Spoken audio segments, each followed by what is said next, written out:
We are starting off today's show with our friend Ray Rickman. He is giving his big view. Take it away, sir.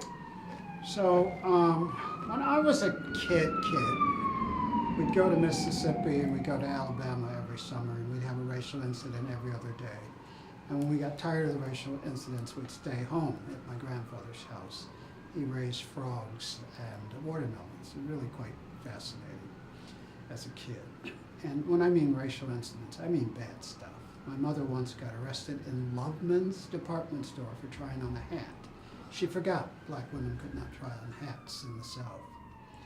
So now, as an adult, I have a racial incident every 6 weeks that I'm pretty sure is a racial incident. And that's a lot of racial incidents in a year. And normally I let them go. I had one in Citizens Bank the last day of last year that was so dreadful, so unbelievable. I have closed all 4 accounts, and I'm telling everybody, and I won't give you the details today. But yesterday I had a racial incident in an old folks home, a rich old folks home. I went to visit a semi-relative, and it was 5 in the afternoon, and I got a little tired, and I decided to go downstairs and get some free coffee. And 2 employees ran in and said, "Who are you? What are you doing here?" And I just looked at them like they were crazy. I had on my new suit. And I said, "I'm visiting." "Who are you visiting?" And it went on and on and on until I said to them, the third inquiry, "Do you act like this with all the guests?" And they realized that I had figured them out. So I get my little half a cup of coffee, and I'm going up the grand stairs, and an old lady, an old 80, 90, I have no idea, she comes out of her apartment, she sees me, she goes around the corner and she hides. I walk down the hall 225 feet, and she's poking her head from behind the wall 3 or 4 times that I can see her. I turn around, I see her. You shouldn't have to live like this. It's race. There is no other explanation. So that's the first one. It's harmful at Citizens Bank, dreadful, have to do something about it, going to do even more than just take my money out. Yesterday, I could do nothing about.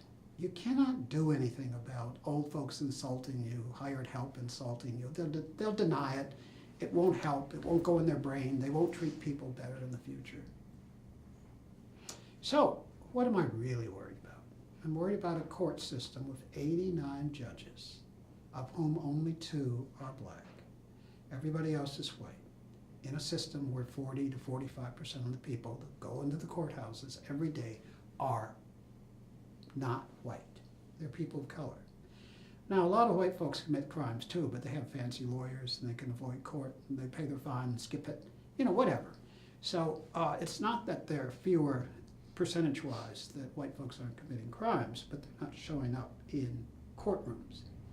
Never show up in a courtroom unless you have to. Now, what do you think when you're black or Latino or Asian or Native American and all the judges you see are white? There are courthouses in which there are no judges of color. So all the judges are white, and sometimes majority of criminals or people before the bench are black and brown, Native American. What do you think? Governor, you have 2 vacancies. One of them is Walter Stone's vacant seat, black judge. You need to appoint some people of color. I'm saying nothing about the judges negative. Did you hear me?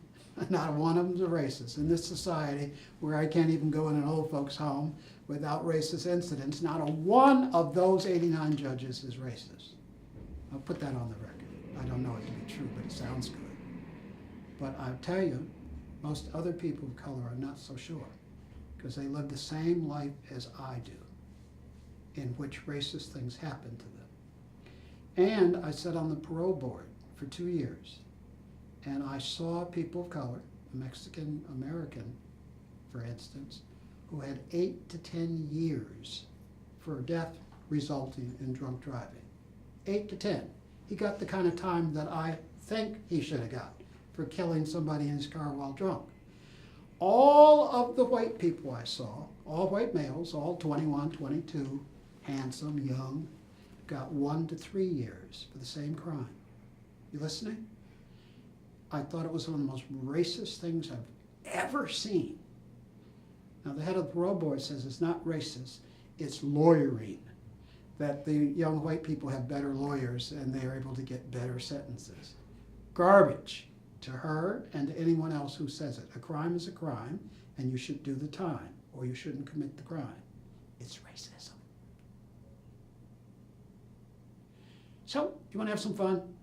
You want to be civic? You want to be good, whether conservative, moderate, or liberal. Judicial system works better when people have faith in it. Call the governor of Rhode Island and say, there are 2 vacancies. One of them was occupied by a black man in a court system that has 87 white folks and 2 people of color. Can you fill one or both of those with people of color so that when people come to the court, they see someone who looks like them? Thank you to Ray Rickman giving his weekly political viewpoint every week on Rick.